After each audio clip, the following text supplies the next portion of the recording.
उस दोहे पर ध्यान दीजिए जहां गोस्वामी जी ने कहा कि जैसे देवता जब दैत्यों से बार बार परास्त होते थे, उनकी मृत्यु होती थी, तो समुद्र मंथन हुआ और उससे जो अमृत निकला उसको पी करके देवता अमर होते हैं और तब दैत्यों को हराते हैं।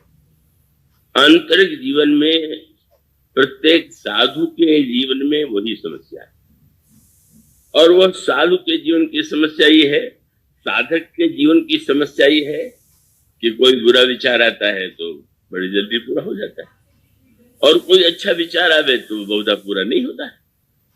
तो ऐसी स्थिति में मानो भगवान श्री राम ने क्या किया, माने प्रेम से तो प्रभु प्रकट हो गए, पर प्रभु ने मानो दिखा दिया कि भरत, मेरे प्रकट होने से बदलाव तो नहीं आ गया, मेरे प्रकट होने पर भी अगर मंथरा की दुर्वृत्ति, मंथरा की वो जो स्वार्थ वृत्ति, लोभ वृत्ति है और अमंगलमयी वृत्ति है, वो तो जो कि त्यों बनी हुई। और तब अब मैं प्रकट हो गया, अब तुम भी तो जरा प्रकट हो जाओ। ये है तो प्रेम ने प्रभु को प्रकट किया और फिर प्रभु ने प्रेम को प्रकट किया। वो समय जिसको इस रूप में रख रहे, और शब्द कितना सुंदर चुना। गोस्वामी जी के जो ये पंक्तियां हैं उनको मूलतः पढ़ने का अभ्यास अवश्य आप डालें। यहाँ पर नित्य बहुत सुंदर एक आयोजन होता है जिसमें प्रश्नों का उत्तर बालक बालिकाओं के द्वारा दिया जाता है और उसके द्वारा उनकी योग्यता की परीक्षा होती है। तो जो महानुभाव गए थे उन्होंने बताया कि इस बार परीक्षा प्रश्नोत्तर केवल गद्य में होगा, पद्य में नहीं। तो मैंने विनम्र निवेदन किया कि शायद ये ठीक नहीं, वस्तुतः आप निश्चित रूप से उसमें चौपाई और पंक्तियों को जोड़िए। मेरे निवेदन को सुना है कि उन्होंने स्वीकार कर लिया, मैं नहीं आ पाता, पर पता चला कि हाँ उसके लिए भी कुछ अंक रखे गए। तो वो क्यों रखे गए हैं और उसकी आवश्यकता क्या है, और आपसे भी मैं अनुरोध करूंगा कि आप रामायण पाठ का अभ्यास अवश्य डालिए, रामायण का थोड़ा बहुत पाठ अवश्य कीजिए, और रामायण के मूल शब्दों को पढ़ करके आप जितना प्रवचन का आनंद और उसका सही अर्थ समझ सकते हैं, उसके अभाव में कभी भी आप पूरा उसका रस हृदयंगम नहीं कर सकते। तो आज वो जो दोहा है, आज मैंने 2-4 श्रोताओं से पूछा किस दोहे का अर्थ बताइए, तो बुद्धिमान श्रोता जो जिन्हें मैं बड़ा बुद्धिमान मानता था वो भी सही अर्थ नहीं बता पाए।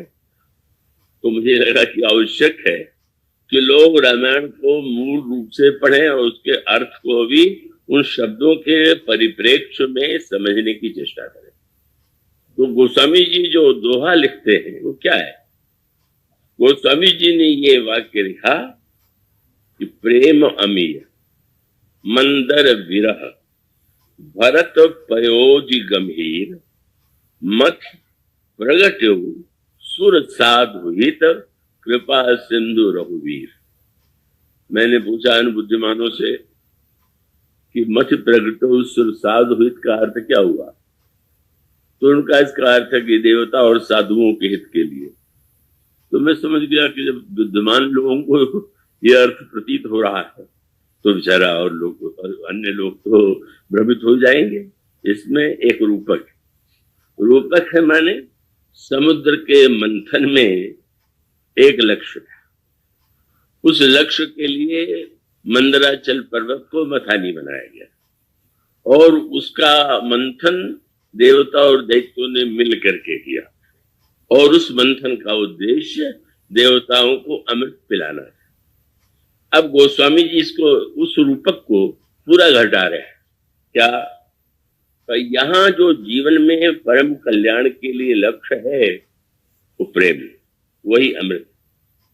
और वहां मंदराचल पर्वत था, तो यहाँ पर 14 वर्ष का जो वन गमन है श्री राम का, वही मानो मथानी।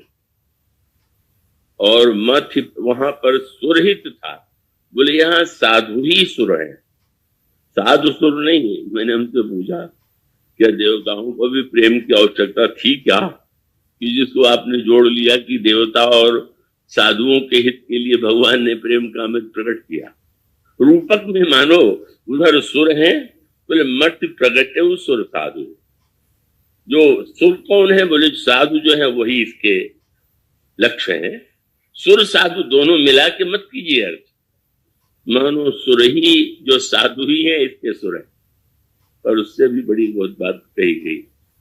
अब भगवान राम के तो अनेक नाम हैं, तो अनेक नामों में से गोस्वामी जी ने जो नाम दिया कितना अनोखा है। भगवान के प्रभुपति, राघव या अनेक सत्सत नाम है, और गोस्वामी जी जो शब्द चुनते हैं वो तो साहित्य की दृष्टि से अभिव्यक्ति होता है। गोस्वामी जी ने कहा प्रेम अमीय मंदर विरह भरत पयोधि गंभीर। मंथन प्रभु ने किया, पर प्रभु कौन से? मथि प्रगटे सुर साधुहित कृपा सिंधु रघुवीर। कृपा सिंधु रघुवीर ने मंथन किया। इस शब्द की गहराई पर आपने ध्यान दिया। श्री राम कौन है का कृपा सिंधु है। तो मानो गोस्वामी जी ये चाहते हैं कि पढ़ने वाले के मन में यह प्रश्न आवे कि भाई देवताओं ने मंथन किया, संतों ने मंथन किया, पर समुद्र का मंथन क्यों करेगा? श्री राम को समुद्र न कहें तो ठीक है, पर इस दोहे में भी उनको सिंधु बना करके और ये कह करके कि श्री राम कृपा सिंधु है, ये शब्द के चुनाव का तात्पर्य क्या?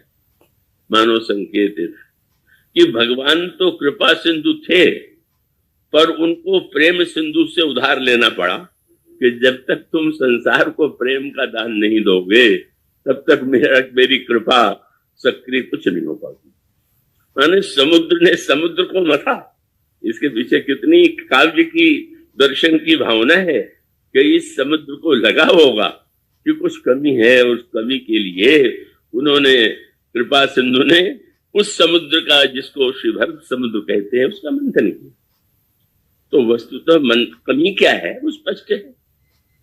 वस्तुतः राम राज्य बाहर से नहीं आता, व्यवस्था से आता नहीं, भीतर से आता है।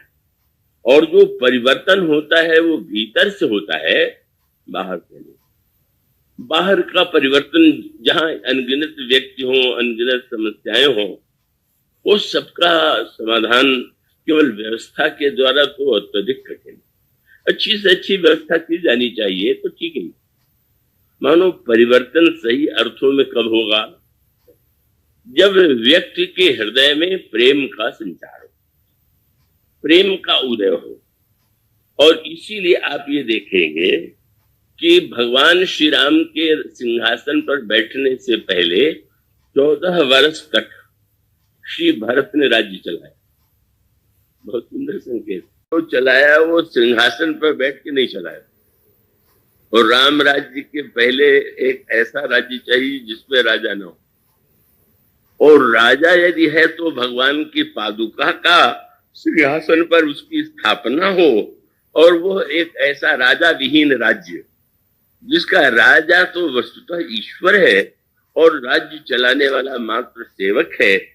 इस 14 वर्ष के बाद कहीं जाकर के जिसे राम राज्य की संज्ञा दी गई, उसका शब्द का प्रयोग किया जाता है।